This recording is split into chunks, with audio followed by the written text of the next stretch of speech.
Demikian juga dalam rangka pendampingan terhadap anak kalau punya PR dan sebagainya, itu juga adalah ibu. Ibu tulang punggung, loh, berarti tepuk tangan untuk ibu-ibu.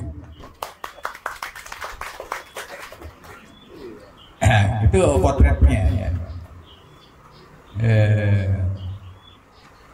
Di referensi yang pernah saya baca, makanya saya penasaran bisa itu gimana sih gitu kan ya, kebersamaan bagaimana peran orang tua itu, apa seperti itu gitu kan ya, ternyata berbalik ya 180 derajat ya. Jadi di sana full dukungan keluarga dan orang tua ya. Laporan report itu adalah terakses setiap saat.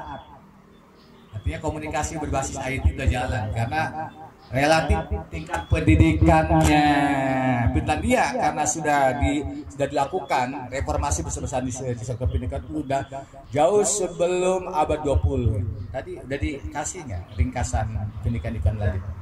Mulai dari situ dulu tadi. Ada dua yang gitu. Sudah. Terus diganti Bu, pindah dulu, pindah kepada WM sebelum ke sini. Sebelum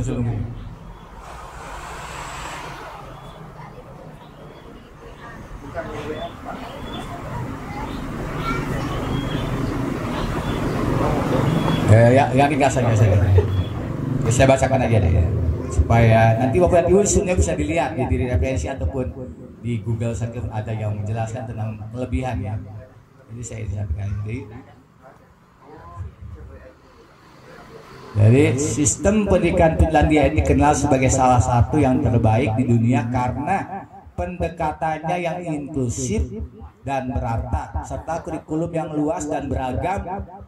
Ya, di mana saya ingin menyampaikan sejarah singkatnya saja bahwa pendidikan di Finlandia memiliki akar sejarah yang kuat dimulai dari abad ke-17 ketika Raja Swedia Gustav II Adolf memerintahkan pendirian sekolah-sekolah di wilayah tersebut. Awalnya sekolah didirikan untuk melatih pastor Lutheran, tetapi kemudian membuka pintu bagi siswa dari berbagai latar belakang dan agama. Ya, itu awalnya. Jadi Kristennya adalah Kristen Protestan. Ya, kita tahu sejarah lahirnya Protestan kan, protes terhadap keberagamaannya Katolik yang kemudian di Eropa kan melahirkan protes ya. Salah satunya adalah karena melakukan dikotomi ya, sampai kemudian para ilmuwan penemu dalam bidang ilmu pengetahuan yang berbeda dengan doktrinnya gereja kepada ada dibunuh ya. Itu salah satu pemicunya. Jadi walaupun saat sekarang ini ya gereja-gereja kosong, mereka nyaris menjadi masyarakat yang tidak beragama sesungguhnya. Ya, tidak beragama ya, tidak beragama. Jadi kira-kira itu ya. Jadi mulai abad ke-19 Finlandia menjadi wilayah Kekaisaran Rusia ya, dan pemerintah Rusia memulai program reformasi pendidikan untuk meningkatkan pendidikan dan menciptakan kelompok elit intelektual di negara tersebut. Ya, itu sejarahnya panjang ya. Jadi memang pernah di bawah Kekaisaran, kemudian Kekaisaran Rusia, dan kemudian setelah itu di bawah kerajaan Swedia, pernah dijajah oleh Swedia. Ya, dan walaupun pernah dijajah, impaknya punya alhamdulillah kalau untuk sektor pendidikan dia punya pengaruh. Ya, ada pengaruh. Nih ada beberapa keunggulan yang saya kira Bapak Ibu pernah baca di resepsi itu. Pertama, kurikulumnya fleksibel. Ya, siswa dapat memilih mata pelajaran yang mereka sukai ya, dan memiliki minat dalam bidang tersebut sehingga meningkatkan motivasi belajar mereka. Pelajaran wajibnya hanya sedikit, tapi intinya untuk seluruh jenjang pendidikan itu fokus pada 4 hal. Pertama, pendidikan karakter ya. Misal salah satu contoh ya, masuk sekolah itu adalah berbeda jamnya dari hari ke hari. Salah satunya adalah membiasakan disiplin, terbiasa dengan mengatur waktu. Itu salah satu kebiasaan itu. Contoh saja. Jadi, sedang dan dibagi shift kelas. Nanti diatur masuk jam 8, satu grup sekelompok, nanti setengah 9 naik lagi dan diputar. Ya, satu ya. Jadi pendidikan karakter, disiplin, tanggung jawab, dan sebagainya. Yang kedua adalah bagaimana membangun ekosistem belajar yang menyenangkan. Ya, jadi dibuat sedemikian rupa supaya kemudian lingkungan pembelajaran dan lingkungan pelajaran yang mengasihkan. Gitu. Ya, walaupun saya kemarin tidak sempat sih, mereka sedang menerapkan program pendidikan baru bagi anak-anak tertentu kan. Saya tidak sempat yang dikemkan atau apa, saya tidak sempat untuk melihat itu ya seperti apa praktik. Jadi membangun sebuah iklim pembelajaran yang menyenangkan ya, didesain sedemikian rupa supaya anak senang belajar. Berikutnya adalah dari sejak dini itu dilatih untuk kemandirian dan life skill. Ya, jadi di setiap kelas saya kaget ya, itu ditampilkan berbagai karya-karya produk mereka, apapun bentuknya, gambar ataupun apa dan sebagainya. Kemudian di kelas-kelas tertentu ada ruangan-ruangan, di situ ada setrikaan, kemudian ada pertukangan seperti apa. Ya, mereka sudah berinteraksi ya dengan keterampilan sederhana di rumah ya. Menyetrika, menjahit, ya untuk seperti kayak gitu kan. Kemudian juga makanya ada makan siang gratis itu kan juga satu paket di sana itu. Jadi anak antri, bagaimana mereka makan bersama, menaruh piring dan sebagainya yang kotor dan sebagainya, itu sudah terbiasa. Jadi memang betul-betul kehidupan keseharian itu dipraktekkan langsung ya. Saya pernah menonton video di Jepang. Mereka dulu kita punya kebiasaan sebelumnya waktu saya SD ya. Namanya kebersihan itu harus anak-anak yang menjaga kan. Kita nyapu dulu, pernah nggak punya pengalaman? Sekarang ada kegiatan nyapu nggak? Nyapu, ngepel ya kan, membereskan dan sebagainya. Sebelum pulang juga kita, kemudian murid itu yang kemudian membereskan kembali dan sebagainya. Saya pernah mengalami dulu ya, tapi sekarang nggak tahu. Sekarang dilayani semuanya. disenangkan anak-anaknya. Terus berikutnya adalah level guru itu minimal master. Ya. Level gue itu master dan harus punya sertifikat guru sudah mengajar. Ya. Saya bertemu dengan guru berasal dari Indonesia, dia masternya dari UI teknik, tapi sana ngajar bahasa Indonesia. Spesialis ngajar bahasa Indonesia di SD, dan dia menyukai itu. Kenapa tidak ambil profil, dia ambil program dokter sampai belum selesai. Keburu berkeluarga dan punya anak cucu, tapi dia menyukai mengajar. Profesinya ibu itu mungkin usianya sudah 50-an ya. Dia menyenangi untuk mengajar di sana. Jadi bagi sekolah-sekolah yang ada kemudian berbahasa ibu, sekian orang gitu, wajib sekolah menyiapkan guru bahasa untuk siswa berbahasa ibu. Bahasa ibu daerah sana menjadi wajib dikuasai. Bahasa ibu, kemudian ada bahasa Inggris, ya kalau tidak salah 3 bahasa ya. Kemampuan bahasa sangat dikedepankan. Kemudian berikutnya adalah tadi kemampuan membaca, ya itu juga menjadi fokus. Ya, literasi, berikutnya ya numerasi dan sistem zonasi. Ya. Tetapi sekolah dimanapun memiliki standar yang sama karena kualitas gurunya terjaga dan diselenggarakan sebagian besar adalah oleh pemerintah. Ya, jarang sekolah swasta. Sekolah swasta itu biasa ya. Sekolah-sekolah yang diselenggarakan oleh sekolah internasional gitu kan. Terusnya disediakan oleh ya warga luar yang memang ingin menyelenggarakan sekolah di sana. Tapi demi memenuhi misalnya untuk kebutuhan warganya dan sebagainya. Jadi sebagian besar adalah diselenggarakan oleh negara, ya kan, dan gratis dari TK sampai doktoral. Bapak dan Ibu boleh yang kalau sudah lulus satu program ingin menempuh program yang lainnya gratis ya, bagi siapapun yang ingin mencari ilmu sebanyak mungkin. Nah, jadi kembali kepada tadi, belum ke sini, belum selesai ya tadi ya. Ya tadi kembali dulu. Ya saya masih cerita masih latihan dulu ya. Nanti sebagai basic kita untuk ke sana ya. Ya jadi itu jadi kualitasnya merata. Kemudian beban pelajaran wajib tidak terlalu banyak, ya kan. Kemudian betul-betul penelusuran minat dan bakat itu sejak intensif sejak SD.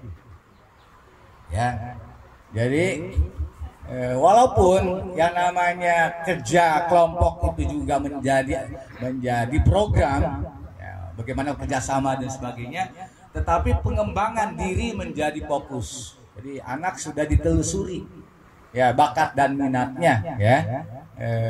Kira-kira bagaimana kebiasaan belajar seperti apa? Ya, bagi masing-masing personal itu melakukan pendekatan pembelajaran personal dalam aspek cara, ya kan. Begitu pun juga nanti saya juga sempat juga berkunjung ke sekolah internasional di Jakarta. Dikembangkan lebih sama saja sekira pengembangannya sama. Anak mempresentasikan karyanya sesuai dengan bakatnya masing-masing, ya kan. Nanti misalnya ada yang menampilkan dengan gambar, ada yang menampilkan dengan karya-karyanya itu dengan video dan sebagainya, ya kan. Ada yang menampilkannya dengan cerita. Jadi itu yang diasah gitu kan. Demikian juga dalam cara pembelajaran, ya. Kan model-model itu banyak ya. Ada yang dengan cara belajarnya kemudian untuk dengan cara melihat, ya, mendengar, itu juga mendapatkan perhatian. Ataupun nanti juga dikembangkan kaitan dengan mata pelajaran yang lebih disukainya itu apa gitu. Jadi sudah terarahkan dari SD sekalipun kan. Oleh karena itu tidak banyak pembebanan pembelajarannya mulai dari SD sekalipun ya.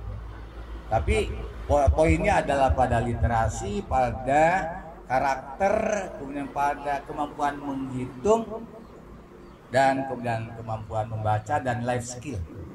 Ya, itu hanya tentu nanti berbeda ya untuk masing-masing jenjang pendidikannya. Ya, di SMP nanti sudah lebih agak fokus lagi. Jenjang SLTA ya.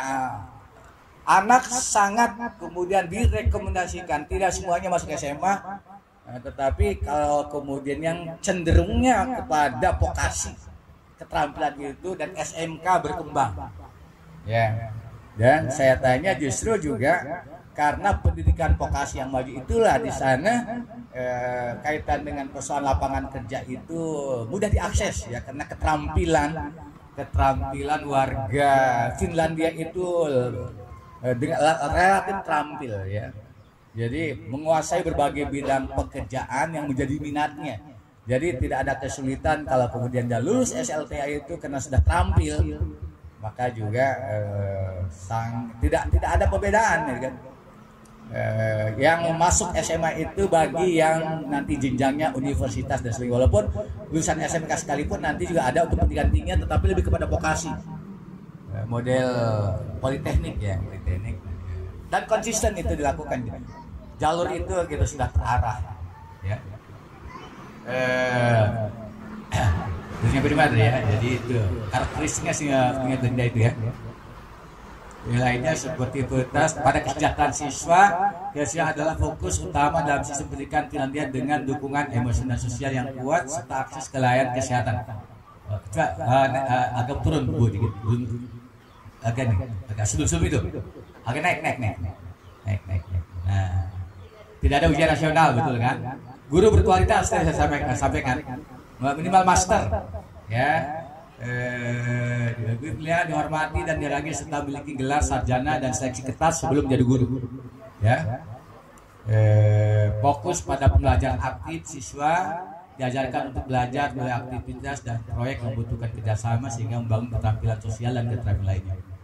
Pendidikan prasekolah bermutu yang bermutu tinggi, pendidikan prasekolah sangat dihargai dan yang penting, sehingga saya sih pernah baca juga bahwa bahkan kemudian level doktoral pun juga banyak yang menjadi kepala sekolah ya untuk TK, ya. Kepala sekolah doktor gitu, ya kan. Karena di sana tadi itu untuk pendidikan itu begitu mudahnya, emang gratis. Mau menempuh from doktoral di 2-3 bidang pun juga tidak masalah, asal kepada ibu kuat aja untuk belajar. Perpustakaannya besar dan lengkap, sangat mudah diakses. Jaringan tidak ada yang black spot. Ya, udah berbasis IT di sana itu kan. Ya, dan itu dibayar dari pajak rakyat dan memang pajak tinggi. Tapi warga masyarakat merasa puas karena pajak yang dibayarkannya akhirnya kembali mereka menikmati lagi, ya kan? Transportasi umum sangat mudah. Ya, saya awal tinggal di hotel yang tidak terlalu mewah, agak di luar kota dikit. Ya, saya dijemput, kemudian dibelikan kartu untuk transportasi yang bisa dipakai kemanapun, transportasi umum selama 2 hari. Saya menikmati itu, ya kan? Jadi mudah aja, turun, kemudian ganti lagi tram masih berjalan, kan? Bus umum masuk di jalan kecil. Pokoknya masyarakat tidak terlalu kesulitan untuk transportasi umum, ya. Jakarta sudah mulai berdiri, kan? Alhamdulillah tidak mencontoh. Apa namanya, kereta bawah tanah di Jakarta. Bapak dari udah nyoba nggak? Saya juga belum. Soalnya kalau ke Jakarta dari sini dari Lampung, bandara ke kantor, kemudian ke rumah, begitu juga dari rumah ke kantor, ya ke Lampung gitu. Jadi tidak sempat jalan-jalan di Jakarta. Kalau Uminya mungkin sudah pernah ngikut, ada Umi Nana ikut. Ya, alhamdulillah kan sekarang Jakarta pun juga karena kepemimpinan Pak Anies juga transportasi sudah relatif baik. Itu di negara-negara maju memang akses transportasi luar biasa. Jadi fasilitas umum, kesehatan gratis dan semua itu layanan sosialnya. Itu sekilas, tapi yang menarik menurut hemat saya bukan ibu, salah satunya tadi selain gurunya yang sangat berkualitas, kesejahteraan guru juga demikian, karena guru itu menjadi profesi unggulan. Ya, berlomba-lomba untuk jadi guru. Karena memang tingkat kesehatannya juga bagus, ya kan. Jadi prioritas ya di sana luar biasa kalau pendidikan yang maju itu, karena memang diasuh oleh guru-guru handal, guru-guru yang berkualitas. Ya. Nah, yang menarik Bapak dan Ibu tadi betul-betul dalam rangka penumbuhan dan pengembangan anak itu sudah dari sejak awal teridentifikasi. Ya, saya tanya instrumen apa yang digunakan gitu kan. Salah satunya adalah ya, psikotes ya. Walaupun guru-guru sekalipun sudah punya keterampilan mengidentifikasi perkembangan anak dan terlatih, ya, jadi sudah terpantau, ya begitu anaknya di TK ataupun SD sudah kelihatan anak ini bakatnya kemana, ya kemudian kira-kira cocoknya seperti apa, model pembelajarannya seperti apa, dan terrecord, ya perkembangan itu yang lebih penting. Ya, melihat bagaimana perkembangan anak baik secara fisik, psikis, kemampuan, keterampilan itu jauh lebih penting dibandingkan dengan hanya angka. Oleh karena itu tidak ada yang namanya ujian nasional. Ya, tidak ada rapot dalam bentuk angka tahunan. Naik kelas terus. Ya, kalaupun nanti misal naik kelas ke kelas 3 tapi masih ada catatan harus ditambah apanya, nanti ada diberikan kesempatan. Ya, tambahan pelajaran diasuh oleh guru yang memang misalnya tadi masih tidak punya jam kelas atau para relawan. Ya, orang tua bisa jadi relawan. Ya, memberikan pelajaran ya untuk anak-anaknya yang lain, kerjasama juga terjadi, atau ada relawan khusus magang dan sebagainya kan. Jadi intinya adalah pendampingan terhadap anak didik itu maksimal. Itu poinnya, ya. Dan tidak boleh dimarahi. Tidak boleh dimarahi. Kalau dimarahi itu anak bisa lapor ke polisi.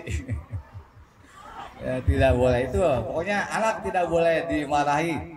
Tidak boleh kemudian dihukum yang membuat dia tidak mau belajar dan sebagainya. Ada sih punishment dan reward, tapi punishment reward yang mendidik. Ya. Jadi poinnya tadi ya, dilakukan pendekatan seramah dan sesantun mungkin. Ya, dipangku betul gitu anak gitu kan, dipangku. Jadi begitu. Ya nanti perkembangan kemudian ada ekses juga sih. Ada juga kemudian kalau sekarang ada program pendidikan tadi di camp-kan dan sebagainya, ada pengecualian ya. Karena juga sekarang kan di negara-negara maju punya dari aspek kesehatan, di negara maju anak tumbuh menjadi kegendutan apa namanya? Obesitas. Ya, sehingga banyak juga programnya itu kan, bukan hanya sekedar makan siang bergizi, kelebihan gizi, kelebihan gizi ya. Kira-kira itu poin-poin yang menarik Bapak dan Ibu. Kemudian saya sempat waktu pulang diskusi dengan wartawan, ditanya, pastilah katanya, namanya manusia itu balik ke kehebatan punya pasti ada kekurangan. Pas saya telusuri memang juga yang kurang menggembirakan ya tadi, karena memang rapuh dari sisi spiritualitas itu berdampak salah satunya kepada persoalan spiritualitas kering secara nurani, dan angka bunuh diri tertinggi di remaja itu ada di sana. Di Eropa itu salah satu negara yang angka bunuhnya relatif tinggi dibandingkan negara-negara Eropa yang lainnya, ya. Dan juga angka bunuh diri tertinggi di sana pun juga ada pada keluarga muda, karena tadi ya salah satu faktor pemicunya adalah standar hidup yang tinggi, ya. Saya sempat makan beberapa kali dengan tim, dengan yang mendampingi saya, satu porsi makan yang biasa saja itu per orang itu 13 euro rata-rata, kali 2000 aja berapa? Kali 2000, 13.000 kali 2000 lah. Berapa itu? Wih, tinggi ya. Kita di sini 100.000 udah enak kan? Ya tadi pajak tinggi dan sebagainya. Mungkin ada tekanan hidup dan sebagainya itu yang buat kan. Tetap pada akhirnya kan manusiawi, orang ingin berlomba, ingin kompetisi, pada akhirnya walaupun sudah sedemikian rupa kan. Ya. Dan sekarang ini secara ekonomis sedang bermasalah karena putus hubungan dengan Rusia. Sementara mereka kan mengandalkan minyak dan gas dan yang lainnya itu sekarang mulai Jerman, mulai resesi ekonomi. Sekarang sudah terjadi pengangguran untuk level doktoral. Para peneliti mulai terjadi pengangguran di sana. Ya. Itu jangan-jangan nanti kedepannya kalau berlanjut terus itu nanti pada bunuh diri semakin dikit lagi tuh. Gak ada iman, sehingga saya selalu merenung gimana pun juga ya, saya punya agama saya yang alhamdulillah dan sebagainya kan. Jadi secara konsep dan nilai Bapak dan Ibu, pokoknya agama kita adalah terbaik ya. Yang namanya mengajarkan membaca, belajar, dan itu sudah jelas. Oleh karena itu, ya karena kita pun juga merasa sistem pendidikan nasional belum terwujudkan dengan baik sehingga lahirlah IT, kira-kira gitu kan. Ya, sehingga itu akhirnya kan itu fitrah. Ya, fitrah tidak bisa dipungkiri, manusia itu adalah bukan makhluk fisik semata. Ya. Barat adalah materialisme. Ya, mengukur segala sesuatu dengan capaian-capaian sifatnya lahiriah. Ya, tetapi kemudian mereka juga kebingungan, makan sudah, minum sudah, apalagi segala yang lahiriah sudah terpenuhi. Ya, ini juga kan kekeringan juga ya. Saya sengaja kalau lagi keluar itu saya hanya ingin melihat saja. Tapi setelah saya sempat ditegur anak-anak saya, subuh-subuh saya nyari masjid. Pernah nggak ketemu juga nih. Saya hanya ingin tahu saja bagaimana sih kehidupan pagi. Di New York saya pernah jalan-jalan. Ya, bergelimpangan orang habis mabuk-mabukan. Ya. kemudian pagi pergi bekerja, jenuh, masuk klub malam, mabuk-mabukan, minum-minuman, teler, kemudian ngagoler sampai pagi kayak gitu ya. Lah itu pergi ke kantor lagi, ya kan? Jadi seperti itu ya. Itulah hidup yang tidak fitri, hidup yang kemudian tidak berdasarkan kemudian sunnahnya. Jadi menimbulkan tetap masalah kan? Jadi masalah pada akhirnya. Ya. Entah kemudian alat ukurnya kenapa Finlandia dan negara-negara tetangganya Swedia dan saya dianggap negara paling bahagia. Gak tahu ukurnya dari mana saya. Kok angka bunuh diri tinggi kan negara paling bahagia? Apa orang satu-satu bahagia gitu kan? Ya, jadi alat ukurnya kali yang dipakai ya memang tadi ya melihat dari semata-mata ketercapaian ya pemenuhan secara fisik. Ya, jadi jangan kecil hati Bapak dan Ibu. IT punya segalanya. IT punya segalanya. Ya, saya kira. Tapi tentu ya tantangannya adalah Bapak dan Ibu kita perlu menyempurnakan proses pembelajaran kita untuk apa? Untuk agar anak baik anak biologis dan anak ideologis kita adalah bertumbuh secara maksimal, tumbuh dan berkembang secara maksimal sesuai dengan potensi dirinya, sesuai dengan kodratinya. Ya, karena memang Allah telah merancang manusia ini adalah sempurna insyaallah pada hakikatnya. Ya, laqad khalaqnal insana fi ahsani taqwim. Ya, dalam desain terbaik. Ya, yang siap menerima pembelajaran dari Allah. Tetapi sayangnya instrumen-instrumen pembelajaran belum maksimal digunakan. Belum maksimal digunakan. Karena salah satunya adalah kita belum punya kemampuan teknik membaca dengan benar. Oleh karena itu dalam Al-Quran dikatakan punya hati tetapi hatinya tidak dipakai, tidak digunakan. Punya mata maka matanya juga tidak bisa melihat.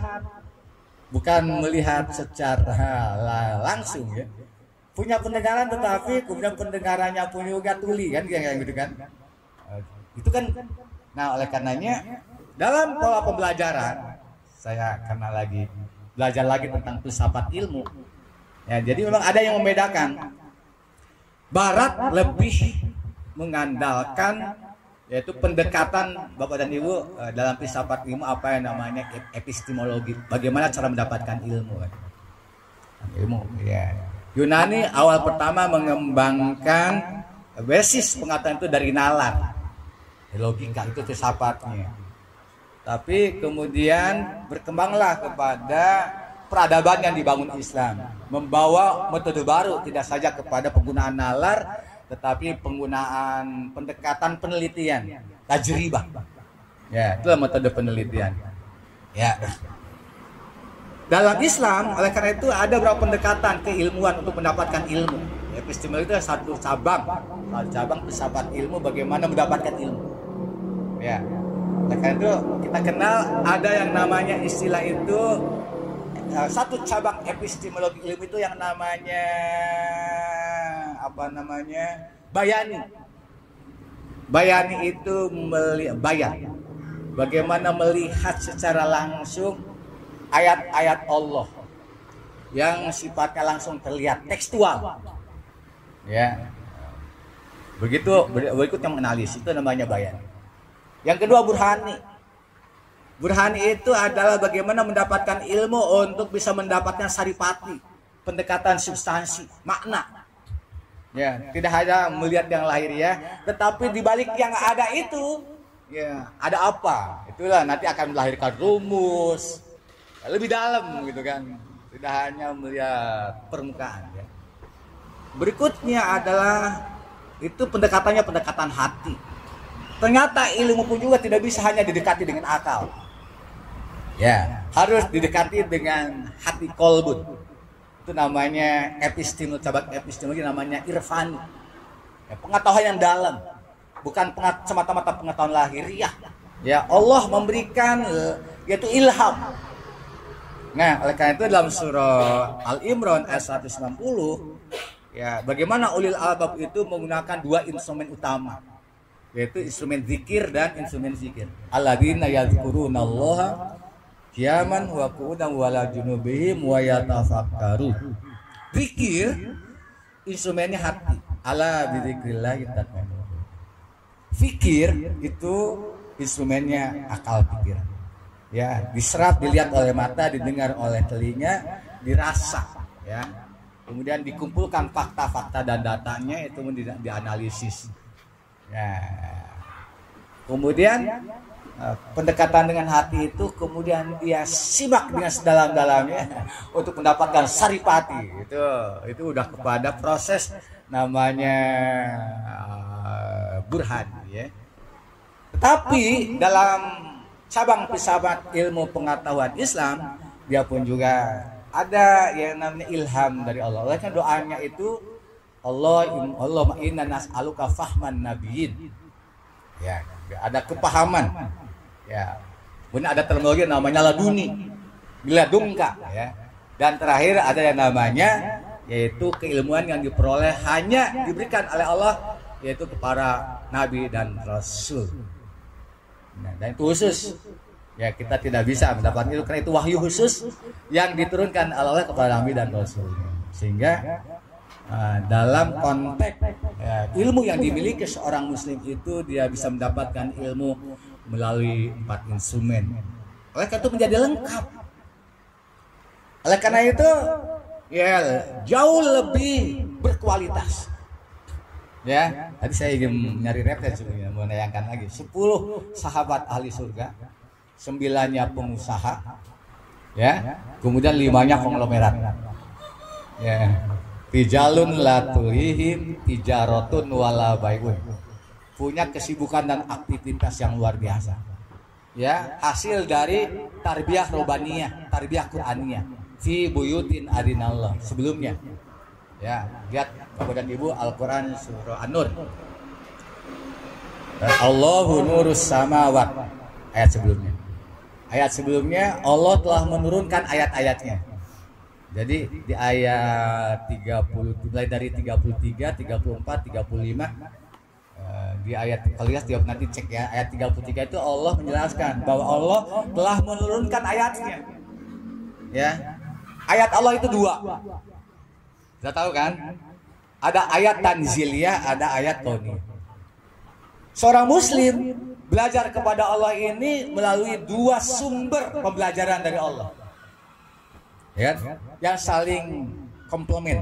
Dua-duanya ayat Allah. Yang satu diturunkan kepada para nabi, yang satunya dibentangkan oleh Allah. Oleh karena itu, kita dari awal pun juga sudah didorong untuk membaca. Iqra bismi rabbikal ladzi khalaq. Ya, bacalah dengan nama Rabbmu alladzi khalaq, yang telah menciptakanmu. Ya. Bahwa dirimu, dan nanti dijelaskan dengan ayat-ayat, dan alam semesta ini, langit dan bumi tidak simsalabim tiba-tiba ada, tetapi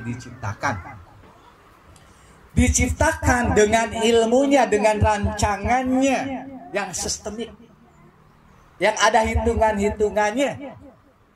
Oleh karena itu, kalau hari ini kita belajar berbagai rumus yang Allah ciptakan, ya, dipelajari oleh kita, ditemukan oleh manusia rumus-rumus itu.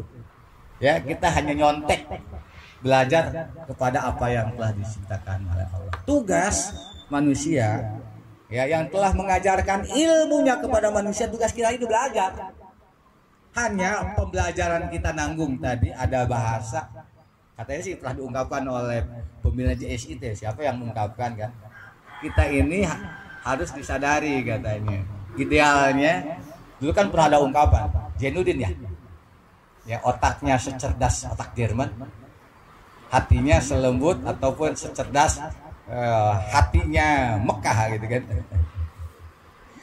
Ya, tadi ada salah seorang guru ya di Lampung Tengah. Ya, kita ini otaknya juga tidak jadi otak Jerman. Nanggung sekolah kita ini jadi ulama juga enggak. Jadi ilmuwan pun juga enggak, kompetensinya juga nanggung. Ya. Ya, jadi itu saya kira alhamdulillah bersyukurlah ini Kalau tidak punya keunggulan, tidak mungkin orang keluarga kemudian masyarakat berlomba-lomba menyekolahkan anaknya di IT kan gitu. Alhamdulillah. Tetapi kita insya Allah mudah-mudahan Bapak dan Ibu tidak boleh puas dengan apa yang sudah kita selenggarakan, doktrinnya sudah punya, ya kita sudah juga punya kerangka 10 muasofat, ya nafi'un li ghairihi, tertata, memanage waktunya bagus, punya kemampuan kasul ma'isyah, luas wawasannya, akidahnya kokoh, akhlaknya bagus, sudah nggak kurang-kurang kalau dari kemudian 10 muasofat itu. Tapi harus secara jujur Bapak dan Ibu, ya walaupun kita semuanya Bapak dan Ibu tidak pernah merasakan dan menyicipi IT, ya kan? Bapak dan Ibu pernah sekolah di IT nggak? Nyampur-nyampur sekolahnya. Saya sekolah SD-nya SMP SMA umum. Siang di madrasah, malam di pesantren. IT juga terpadu, tapi nyomot. Alhamdulillah beruntung ya kan. Walaupun belum dipadukan sendiri, sekarang sudah dipadukan lagi Bapak dan Ibu. Nah, pertanyaannya, apakah kemudian sekolah terpadu kita sudah memiliki keunggulan-keunggulan tertentu dan mampu mengembangkan potensi anak untuk tumbuh dan berkembang sebagaimana fitrahnya? Itu pertanyaannya. Oleh karena itu juga bagus kalau untuk dievaluasi lulusan-lulusan dari IT kita ini berada di mana saja, seperti apa sih penampilannya. Seenggaknya Bapak dan Ibu melihat anak-anaknya, walaupun tidak semua anak-anak guru yang ada ngajar di IT dan pengelola IT pun juga bisa menyekolahkan anaknya di sekolah IT sendiri, betul nggak?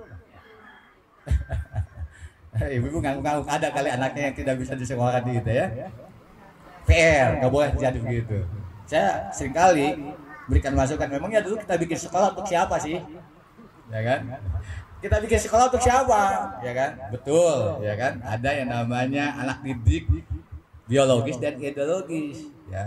Tapi masa kita akan mengabaikan kemudian anak didik kita tidak saja yang jadi prioritas ya, tanggung jawab utama itu kan. Ku anfusakum wa ahlikum naro, ya. Itu perintahnya. Wal yakhshal ladzina law taraku min khalfihim dzurriyyatan dha'afan khafu. Jadi mudah-mudahan kualitas pendidikan yang dinikmati oleh anak-anak kita dan cucu dan generasi berikutnya harus jauh lebih baik dan akan terlihat dari lulusannya, dari outputnya. Silakan saja untuk kita merenung sejenak ya, seperti apa ya lulusan-lulusan dari IT saat sekarang ini. Kalau mereka sudah bekerja di mana, berprofesi apa, ya. Kalau dalam konteks kepentingan internal, apakah lulusan dari sekolah-sekolah kita ini yang usianya di atas 20 tahun ataupun 30 tahun sekarang ini sudahkah jadi kader inti atau seperti apa? Ya. Salah satu keberhasilan kita mendidik adalah terhantarkannya, ya. Generasi anak kita itu adalah menjadi penerus-penerus dakwah, ya. Salah satunya bisa kemudian dilihat dari jenjang yang bisa ditempuh dalam proses pengkaderan di dakwah. Ya. Berarti kalau kita alhamdulillah bisa mengantarkan anak-anak kita menjadi kader pelopor, berarti alhamdulillah kita sudah memberikan kontribusi baik ya untuk mewariskan ya kemudian generasi kepemimpinan kepada generasi-generasi berikutnya. Tapi kalau anak cucu kita dari aspek tarbawinya tercecer, jangankan tertarbiyah, gitu, jangankan naik jenjangnya secara baik gitu kan, ya tertarbiyah saja tidak gitu, ya itu gimana jadinya kan, ya syukur alhamdulillah ya ada handle yang lainnya, ada baris pengaman yang lainnya, ada sekolah IT, mudah-mudahan bisa ditangkap oleh IT. Tetapi sekarang tadi saya juga ingin diskusi dengan Bapak dan Ibu. Apakah sekolah IT yang kita selenggarakan punya pertama tadi sudah mampu menghantarkan dalam proses pengkaderan secara khusus dalam konteks kader dakwah ya, yang memiliki jenjang tarbawinya sendiri ya. Syarat kepemimpinan pada level provinsi dan nasional harus jenjang yaitu A5 ya. Tapi usianya yang A5 itu adalah sudah di atas rata-rata usianya 50 tahun. Ada yang jadi A5-nya itu setelah umur 62 tahun. Ada keterlambatan proses kali ya. Ya, kalau ada siswa nggak naik kelas itu di mana masalahnya? Gurunya yang yang sayang dengan anaknya nggak naikin kelas atau sudah apa nih? Nah, kembali kepada penyelenggaraan IT. Ya. Sampai saat sekarang ini secara nasional, Bapak dan Ibu, kalau tadi ya yang sempat kita baca ya 10 sahabat, 9-nya adalah pengusaha, 5-nya adalah konglomerat. Hari ini 70% kader bermasalah secara ekonomi mustahik secara nasional. 60% kader di Provinsi Lampung juga mengalami hal yang sama. Ya, sering nunggak iuran bulanan lebih dari 30%. Entah ketidakmampuan membayar atau karena faktor lain. Ya, oleh karena itu saya kira ini sebagai pengantar diskusi, tetapi poinnya izinkan saya ingin membersamai lebih intens lagi dengan JSIT. Saya sudah izin nanti pada saat Munas saya mau ikut ke Makassar. Ya. Karena kita masih ada PR ke depan tadi kan. Idealnya ya anak dan cucu kader mendapatkan pendidikan terbaik. Setuju nggak? Setuju. Gratis. Secara nasional belum bisa. Ya kan, anggaran 20%-nya acak-acakan semeraut. Ya minimal kita dari internal kita punya visi dakwah menjadi pelopor perwujudan cita-cita nasional. Salah satu cita-cita nasional itu mencerdaskan anak bangsa. Saya dalam berbagai diskusi di grup-grup, ya mari kita balik lagi ke back ya to hito. Ya sebelum berpartai kita dikenal komunitas tarbiyah. Ya komunitas tarbiyah itu doktrinnya menjadi pembelajar sejati, belajar dan mengajar. Walakin kunu rabbaniyina bima kuntum tu'allimuna kitab wa bima kuntum tadrusun. 60% kader tidak membina lagi. Gimana akan melaksanakan ayat itu? Udah malas. Ya, untuk jadi guru. Entah kenapa. Di Finlandia jadi guru berbondong-bondong. Ya, kita harus menggerakkan kembali Indonesia mengajar, Lampung mengajar dan sebagainya ya kan. Ya, saya sempat memberikan semacam kritik sih kan. Sekarang profesor, doktor yang di kampus-kampus hanya maunya jadi pendengar. Tiap hari Jumat hanya menjadi pendengar yang terkantuk-kantuk. Ya, karena dia bosen dengan materi yang disampaikannya, sementara dia tidak mau menyampaikan ilmu yang dimilikinya. Ya, ketika ditanya kenapa antum lebih senang menjadi pendengar, nggak apa-apa. Untuk yang jadi khotib dan sebagainya, biar kader yang punya latar belakang pesantren katanya, ataupun dari UIN. Sementara nggak ada, semakin sedikit kader dari situ. Oleh karena itu, ya masjid menjadi kurang dari mubalik dan khotib yang berkualitas. Karena kader yang tertarbiyah puluhan tahunnya menarik diri. Mudah-mudahan tidak terjadi di Kota Bumi. Ya, terakhir saya diminta oleh satu masjid berikan kultum, tapi saya ada rapat di Jakarta. Ya, hari Rabu ada rapat, hari Kamisnya rapat. Kalau saya hanya ke sini untuk kultum saja, sayang waktunya ya kan. Sehingga saya minta tolong sama santri dicarikan pengganti. Dia nggak sanggup. Karena saat sekarang nggak ada yang keluar itu lagi katanya. Masing-masing aja, yang mau khotib, yang mau kultum. Ya itulah ya. Jadi poinnya sih iklim pembelajaran kita menurun. Ya. Ini kalau literasinya, kemampuan dan kemauan membacanya rendah dan menurun, ini akan berdampak kepada kualitas pendidikan. Ya, kunci pendidikan itu ada pada membaca. Iqra bismi rabbikal ladzi khalaq. Saya kira demikian. Ya, saya ingin umpan baliknya bagaimana progres antum mengelola lembaga pendidikan di sini. Ya, mudah-mudahan ke depan supaya bisa bersinergi lagi, lebih kokoh lagi ya antar pengurus yayasan. Tadi ada yang menyarankan Ustaz, daripada pelatihan dan walaupun itu sudah jarang katanya. Yang bisa difasilitasi oleh JICT sudah jarang juga pelatihan peningkatan kompetensi. Minta ada lembaga yang menjadi tempat untuk magang dan sebagainya. Minta Darul Hikmah. Saya bilang insya Allah saya akan bicarakan, walaupun untuk beberapa hal kami juga sudah berbagi kan. Dan alhamdulillah sistem pengelolaan keuangan mudah-mudahan Darul Hikmah sudah punya sistemnya, sudah sangat transparan. Ya insya Allah relatif bisa terkendali.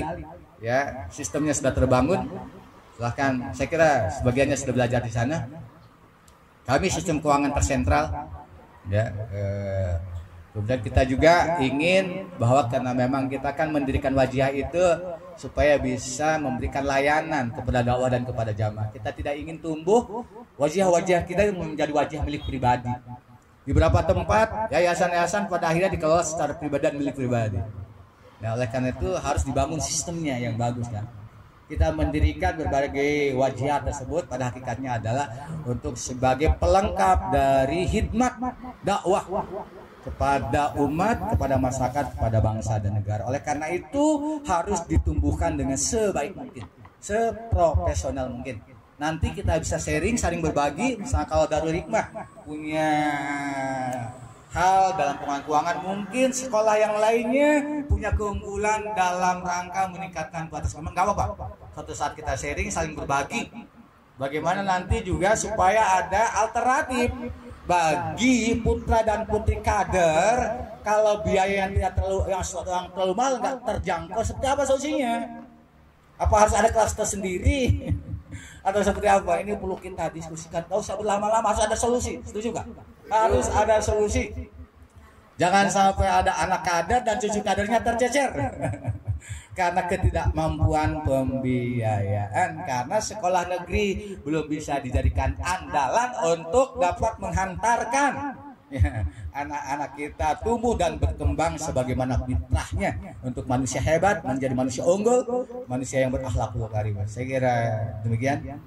Mudah-mudahan nanti ada waktu tersisa, ya kurang lebih 10 menit udah punya. Izinkan saya untuk bisa segera melanjutkan perjalanan ke Barat Datu. Masya Allah, alhamdulillahirrahmanirrahim. Banyak sekali insight positif dan pengalaman yang sangat luar biasa ya dari Finlandia, Masya Allah, yang sebelumnya menjadi salah satu kiblat pendidikan ya di Menteri sebelum ini ya, Mas Nadiem ya. Ya baik, kita langsung ke masuk sesi diskusi. Tadi dibatasi waktunya tidak berpanjang. Silakan kalau ada yang ingin disampaikan dari sini ya. Kalau waktunya nanti saya melihat kondisinya Bapak Ibu tadi nggak panjang, jadi kalau memang nanti waktunya ada saya akan sampaikan kepada yang ibu-ibu, tapi kalau cukup ya mohon dimaklumkan hanya satu saja. Akan safar kembali ke berikutnya. Baik. Jazakallah Ustaz Maliki. Saya ketemu lagi dengan Pak Kiai ini energizer luar biasa. Ahwan, saya memperkenalkan diri, saya Tribo Laksono, tahun 2000 saya kosnya di Kedelai. Jadi dulu kuliahnya agronomi, Unila 97. Adik kelas apa dong? Lulus tahun agak lama karena terlibat organisasi, jadi saya selesai di semester ke-14.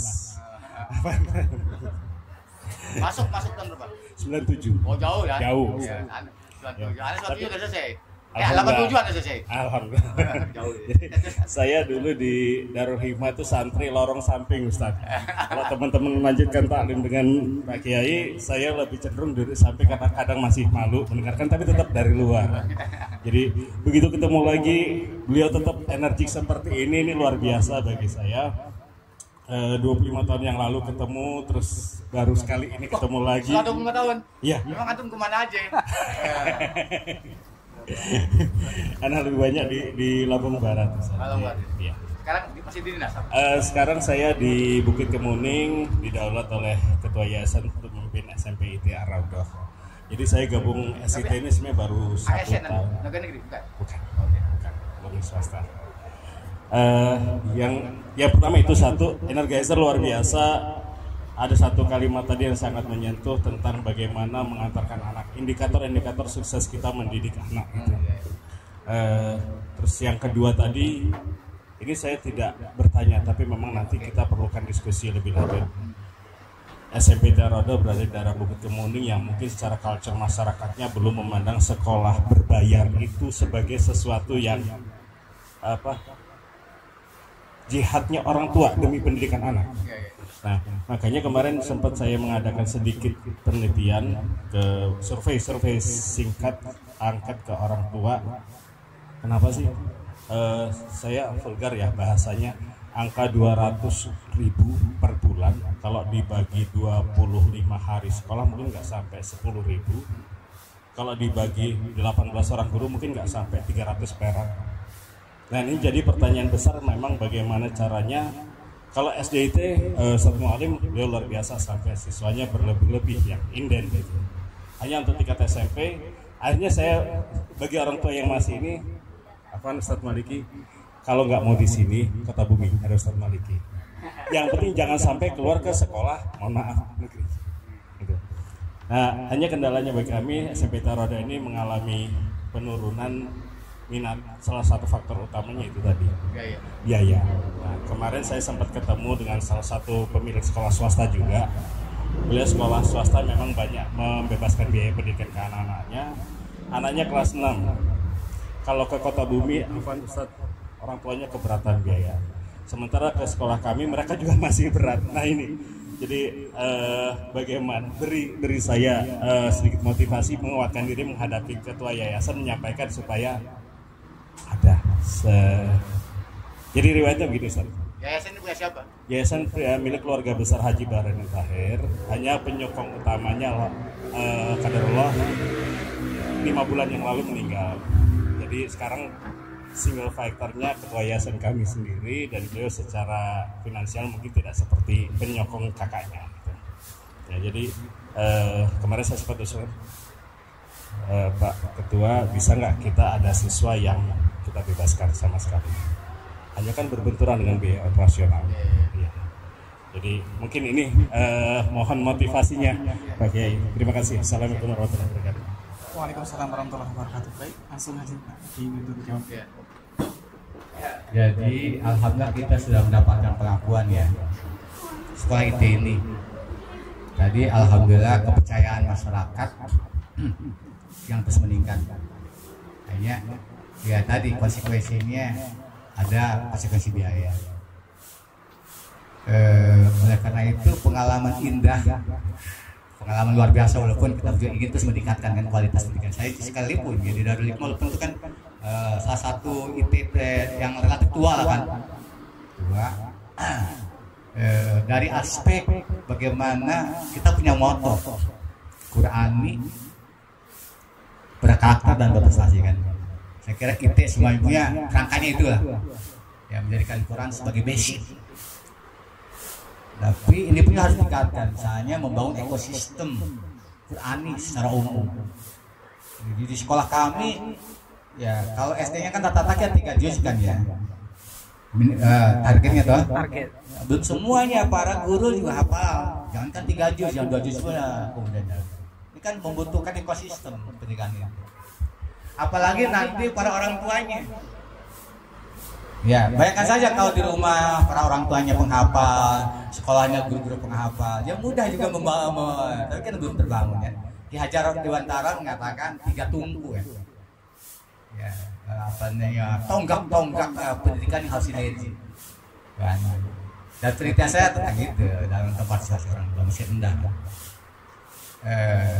Jadi kita sekalipun masih perlu terus bukan saja nanti bagaimana menyiapkan sekolah yang berkualitas, yang murah, yang terjangkau. Ini agenda pemerintah, tanggung jawab pemerintah. Nah, tadi mereka sudah puluhan tahun, bahkan dari sejak awal itu sudah menggratiskan sekolah itu. Saya ketika dulu kontestasi wali kota di Bandar Lampung 2005 sudah itu yang saya jual, sekolah gratis, ya kan? Karena basic. Nah, gimana kita akan itu dari situ harus memulai, dari ikro, dari pendidikan. Nah, betul, pendidikan itu adalah investasi termahal. Ya, oleh karena itu secara khusus hadis mengatakan itu. Ya, usia seseorang bisa diperpanjang melebihi usia biologisnya. Usia biologisnya terbatas, maksimal 90 tahun, mungkin jarang juga. Tapi dia bisa hidup sepanjang dunia ini ada.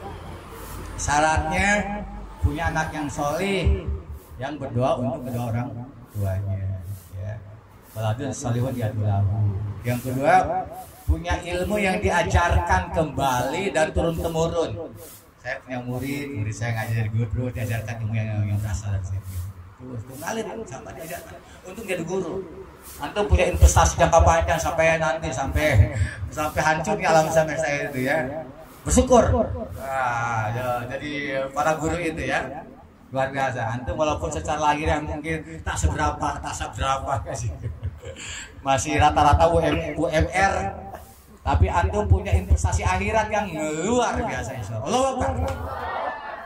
Itu yang kedua. Yang ketiga adalah amal jariah. Ya, harta kekayaan yang kita berikan untuk kepentingan dan kemaslahatan masyarakat atau orang banyak. Ya, tadi antum udah tepat memilih sampai sini. Tadi memang harus terus masyarakat didorong, nggak rugi, ya, mengeluarkan pembiayaan untuk anak pinter. Anak pinter itu investasi dunia dan akhirat, ya kan? Tapi bukan hanya sekadar pinter, jangan kebelinger. Setelah pinter jadi pejabat korupsi. Oleh karena itu harus diajarkan agama, harus diajarkan nilai, harus diajarkan norma, harus diajarkan keimanan, dan itu hanya ada di IT. Nah, mau ke sekolah kita. Ya, oleh karena itu Bapak dan Ibu, sinergi, dan itu pun juga PR kita, bagaimana agar ya para wali murid yang sudah juga memberikan kepercayaan kita juga tertarbiyah dengan baik. Ya, Darul Hikmah punya murid 2.500-an. Berarti ada orang tua wali murid kurang lebih 5.000-an belum terkelola dengan baik. Yayasan Bapak dan Ibu yang di sini berapa muridnya? Apa yayasan di sini? Asohwa. Berapa murid di semuanya? 1000-an ya, kali 2 atau 2000. Sudah terkelola enggak? Teroptimalkan enggak? Terbina, berikan dukungan yang maksimal sehingga mereka membayar SPP itu merasa punya nilai. Ini bukan hanya sekedar untuk mengganti operasional. Bapak dan Ibu selalu beramal jariah. Ya, pahalanya dunia akhirat, punya anak bagus dan baik. Ya, kan terus harus digelorakan kayak gitu ya. Berinfak untuk dunia pendidikan itu manfaatnya multi efek, multiplier efek gitu. Sekiranya memang perlu didorong lagi kalau masih ada yang berkeberatan ya. Ya tentu saya idenya sih gini, intens melakukan kemitraan, berbagi. Ya, saya menyadari Bapak dan Ibu sibuk ya, 20 hampir seharian ya, habis waktunya di sekolah. Tapi tentu harus ada yang berpikir strategis, membangun kemitraan. Ya kan? Ini barang laku jual, Bang. Tadi saya sudah sampaikan, unggul, tapi bunuh diri. Apa yang unggul? Ya kan? Kita punya barang, dicari, walaupun agak ada salah juga. Para orang tua nitipkan di sekolah unggulan itu ibarat nitipkan pakaian kotor ke laundry. Betul nggak? Maunya terima beres. Kalau ada apa-apa komplain ke sekolah, memangnya anaknya siapa? Di rumahnya gimana? Oke? Anak itu nggak tumbuh dengan sendirinya. Anak dilahirkan oleh ibunya. Oh, tadi belum satu materi lagi lain kali aja nih. Potret otak. Otak itu bisa dipotret sudah given umur 2 tahun tadi. Cabut sekilas saja, Bu. Tahu rugi kalau nggak saya jelaskan. Tadi itu. Oh, batunya. Oh iya. Ya udah lain kali aja. Jadi kan ada 4 kuadran kan. Itu potret. Tolong dipotret anak sejak dini supaya bisa memfasilitasi cara belajar yang tepat. Kemudian dia kecenderungannya akan kemana? Ya, jangan anak kemudian memang otak yang berkembangnya adalah, kalau otak sosial itu apa kiri ya? Apa kanan? Sosial. Kanan ya. Ya, ada yang preferensi dominan. Saya kiri, gitu. Ya. Sampai saat sekarang masih terdeteksi ya otak ini saya bisa harus ditingkatkan. Ya, oleh karena saya nyuka yang menghitung kimia itu yang kayak gitu kan, matematika ya, alhamdulillah ketika SMP rata-rata matematika saya 10. Ya. Saya juga teridentifikasi analisator. Yang lainnya organisator. Ya gitu kan. Ya efektif menggunakan tadi ya saya kira nanti dibagi aja kan itu tadi. Jadi untuk yang nilai yang variabel-variabel yang 4 kuadran itu saya sedikit harus meningkat di kuadran 4 di bawah. Ya, gitu kan. Yang lainnya di atas rata-rata. Dan itu percis. Ya, memang saya suka ngitung ya gitu, tapi tidak bisa bernyanyi. Saya gagal menjadi juara teladan nasional gara-gara menyanyikan Indonesia Raya tidak selesai-selesai. Muter kayak kaset kusut, muter di situ nggak selesai-selesai. gagal ya. Jadi pelajar nasional teladan. Jadi poinnya orang akan jauh lebih cepat ketika preferensi genetik bawaannya yang dominan yang dikembangkan. Yang lain bisa ditumbuhkan tetapi relatif lambat. Ya, yang multi talent itu jarang seperti Rasul. Rasul itu pilihan, dia multi talent. Ya, canggih. Ya, otaknya otak yang didesain secara khusus itu, dipilih. Ya kan, dipilih secara khusus kesempatan jadi Nabi dan Rasul itu. Tetapi yang multi talenta itu jarang, hanya orang tertentu saja. Ya kan, umumnya 1-2 saja atau 1. Ya, kalau yang dominan itu dikembangkan dan diasah, dia akan hebat tumbuhnya. Ya, apa? Kalau jadi penyanyi yang Islami dan sebagainya menghibur kan, ya, dia dapat juga uang dari situ dan sebagainya, berkembang dengan baik, gak ada masalah. Nah, negara-negara maju memberikan perhatian untuk menumbuh kembangkan kecerdasan dasar ini, otak bawaan ini. Ya, kira-kira tadi sebenarnya saya tayangkan menggambarkan preferensi masing kita, dan itu bisa dipotret hanya 5 menit 10 menit. Tapi berbiaya ya, berbiaya. 300 sampai 400 ribu. Saya sedang nego, ada yang lebih murah. Terpetakan otaknya, nanti ada rekomendasinya. Dia pas pembelajarannya begini dan gitu ya. Karir yang mungkin bisa direkomendasikan A, B, C, D. Ya, ada ekonom, ada teknokrat, kemudian ada politisi, ada guru. Bisa melalui psikotes. Ya. Tapi psikotes walaupun bisa dengan dasar keilmuan bisa merekomendasikan. Para psikolog itu bisa. Ini otomatis keluar. Ya. Jejaringnya keluar. Ya. Tadi sudah banyak sudah. Ada bersifat banyak. Silakan dilihat ya kan, dibaca. Itu punya saya sebetulnya, nggak apa-apa untuk sebagai model ya. Model nanti kebaca itu otak saya itu begitu isinya, Bapak dan Ibu. Saya tidak perlu menyembunyikan otak saya. Bapak dan Ibu sudah tahu siapa Pak Abdul Hakim. Ya, orangnya adalah tidak betah diem. Ya. Jadi mohon dimaklumi. Sekira demikian.